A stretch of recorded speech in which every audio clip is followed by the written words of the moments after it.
Hi, I'm Ian Holloway, and I'm here to present on forms of white oppression that are prevalent in today's world. And I chose this topic because a lot of the rhetoric we've heard from a lot of the fascist groups that we've studied often paint white people as victims. And I just kind of wanted to explore to what extent that this was true.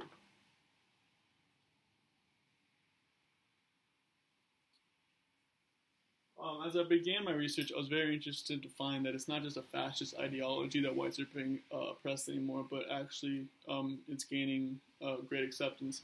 In a recent Tufts University poll, 96% of white Americans polled believe that there was more racism against blacks than whites in the 1950s. Well, surprise, there was large amounts of systematic racism that were very prevalent back then.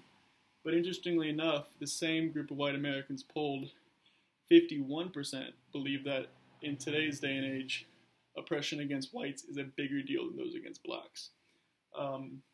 When the Tea Party was polled, this number jumps up to 61% who believe that oppression against blacks is not as significant as oppression against whites in today's society. And to me, that was kind of important because I believe the Tea Party, in my personal opinion, is the closest thing to a far-right party that we have here in America. And to see these kind of numbers coming out of a party like that, I thought was very fascinating.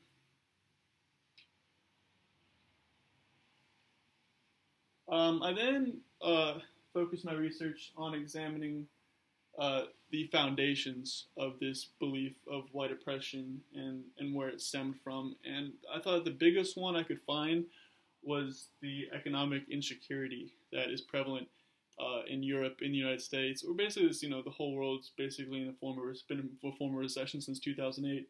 But since this recession, minorities have gotten a lot of blame for taking away economic opportunity for a lot of people.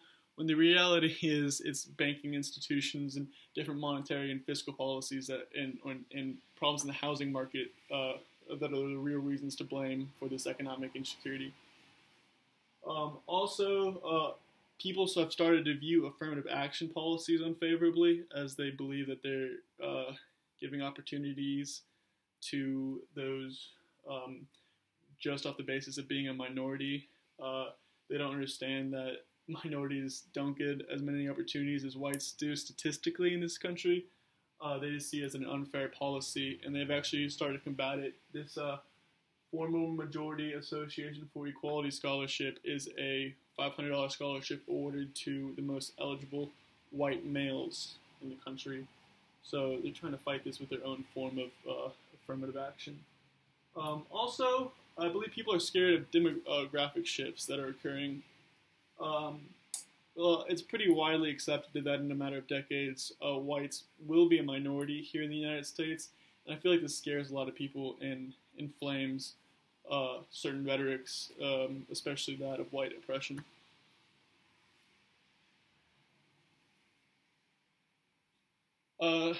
This idea, though, of blaming minorities for economic insecurities is hardly a new idea.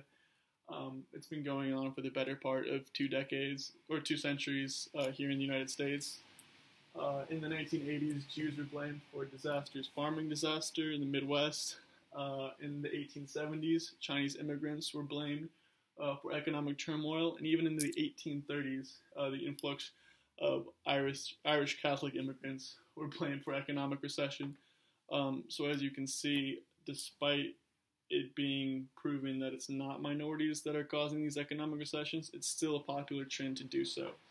I have a quote here from the president of the Southern Poverty Law Center in 2008 that I think kind of illustrates what happens or why this happens. It's people who are down and out, who are buffeted by global events beyond their control, want to understand what has happened to them.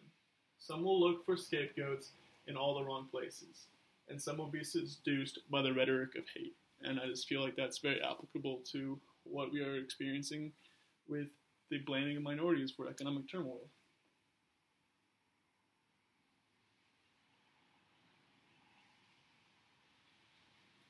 And then as I was examining ways whites were being oppressed, which was hard to do, honestly, I looked at the ways minorities were being oppressed, particularly in our justice system.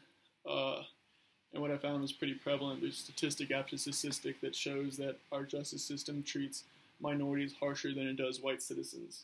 Here's some statistics on African Americans in New York City, for example, or just all over.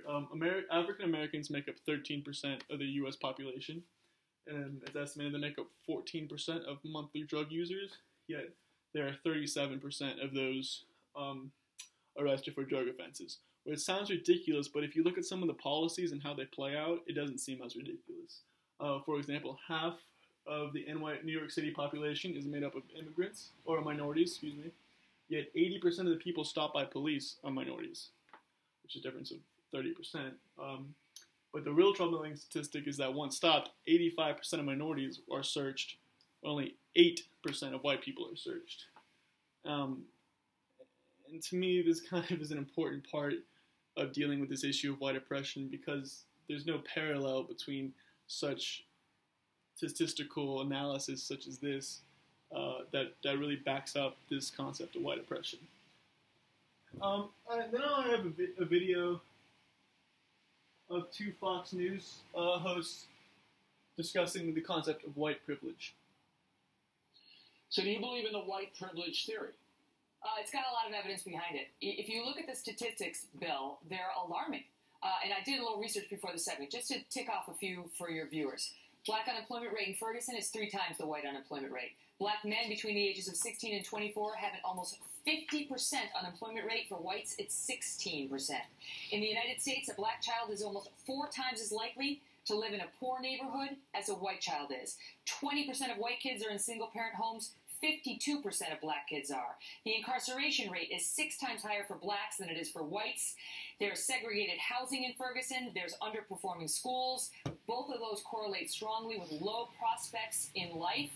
And this area, St. Louis, has a noticeably disadvantaged situation when it comes to folks who were born poor getting out of poverty over the course of their life. Places like Seattle, you got a real shot at it. Places like St. Louis, not so much. All of that, and not to mention, in 2008, the Bureau of Justice stats came out with this figure. Blacks are almost 3 times as likely as whites to be subjected to force or threatened with it by police.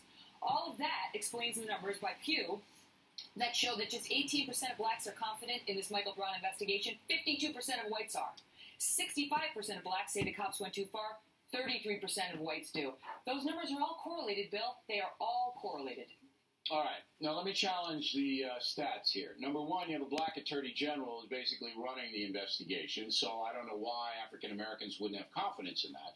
Eric Holder has, in the past, made it quite clear. He's running a satellite. He's running a satellite investigation, but right now... But you and I both know that Holder will call the shots here. And he has the bully pulpit. Number 2. And Holder, the viewers should know, his DOJ was actually cited for misconduct in an investigation against cops down in New Orleans. So there you have the opposite problem. You know, I mean, there's a question about whether Holder can be fair to law enforcement. But I'm dealing with the African-American perception that justice won't happen here, which I think is a myth. Secondly, the Asian-American community is not a troubled situation.